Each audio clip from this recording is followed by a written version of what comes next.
utama. Nah, narasumber pertama ada Nur Intriani. Halo, saya sudah siap tapi masih lumayan deg-degan juga ya. Ada Rizky Aulia. Halo semuanya, saya udah minum sirup tapi semoga otak jadi lebih nyambung ya. Ada Nur Aulia Istiqomah. Halo semuanya, aku cuma ikut doang nih, tapi belum ada slide-nya. Aduh. Halo semuanya. Oke, topik hari ini adalah self attention.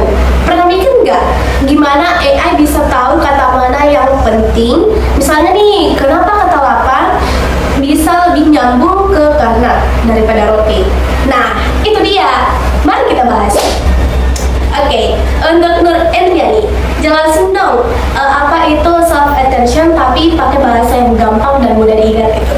Oke, bahasa yang gampang ya. Jangan biar pusing juga. Iya, jadi self attention itu intinya AI belajar memperhatikan mana bagian penting dari input gitu. Oke. Jadi yang lebih simpelnya gini, kalau pacar kamu ngirimin pesan yang panjang lebar, tapi kamu hanya berfokus pada kata, kayaknya kita harus bicara deh. Nah, Wah. itulah self attention itu.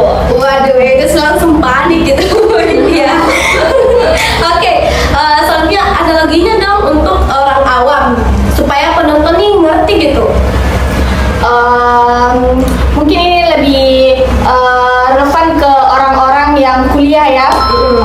Contohnya dosen kalian nih masuk kan ngajar terus jelasin materi 45 menit gitu nonstop. Iya. Sedangkan otak kita ini di bawah nggak yang lagi ngantuk cuma bisa nangkap 10 kata penting gitu. Nah itulah self attention, cuman bedanya ya itu nggak ngantuk kayak kita. Benar sekali. Dosen bicara 1000 kata pun yang kita ambil itu UTS minggu depan semuanya hilang. Iya.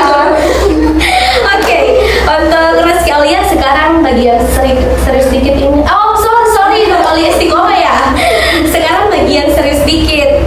Apa sih peran penting dalam self attention di model kayak ChatGPT atau Gemini? Jadi gini ya, self attention itu ibarat jantungnya AI. Yang dimana kalau kita nggak pakai model ini tuh gimana ya, ibarat kita punya HP kentang nih, terus dipaksa main game yang 120 fps, otomatis itu nggak kuat dong. Iya. Nah, jadi dengan self attention itu AI bisa bisa membaca teks yang agak panjang, Iya. terus bisa memilih kata-kata yang cocok untuk jawabannya dan memberikan jawaban yang lebih cerdas lagi. Bener juga tuh yang kamu bilang tadi. Nah, oke, Rizky Aulia kasih contoh dunia nyatanya dong supaya penonton ngerti dan di mana nih self attention dipakai. Contoh dalam dunia nyata ya. Iya. Self attention ini banyak di AI modern seperti ChatGPT, Gemini, Copilot dan Visual Transformer untuk menganalisis gambar. Ini self attention ada semua di AI modern seperti itu yang saya sebutkan tadi. Self attention dalam AI ini ibaratnya grup WA tanpa admin. Itu sih bukan AI tapi kalkulatek atau kalkulator teknologi. Oke, sekarang kita bahas downsetnya. Apa tantangan dari self attention itu sendiri? Iya, selain keunggulan pasti ada tantangan dan resiko ya dari self attention ini. Di antaranya yaitu dia juga memerlukan memori dan komputasi yang cukup besar ya. Iya.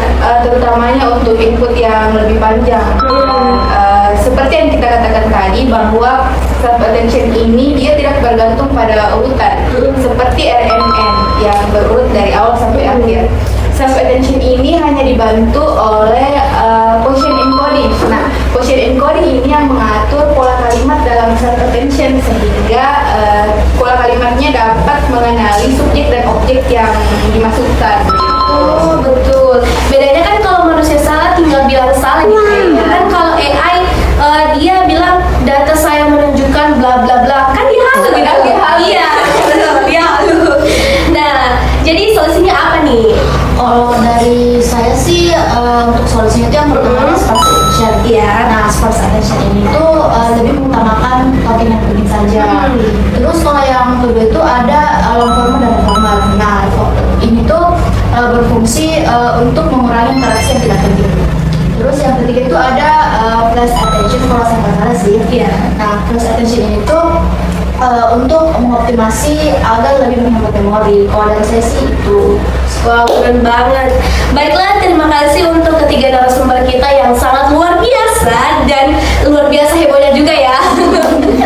Jadi dapat kita simpulkan self attention itu sangat penting. Ibarat nih orang Indonesia, buat orang Indonesia itu tanpa nasi itu hidup dia itu kayak hampa gitu. Kalau ada yang kurang gitu.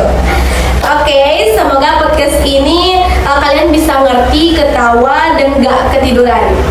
Dan sampai jumpa di episode selanjutnya.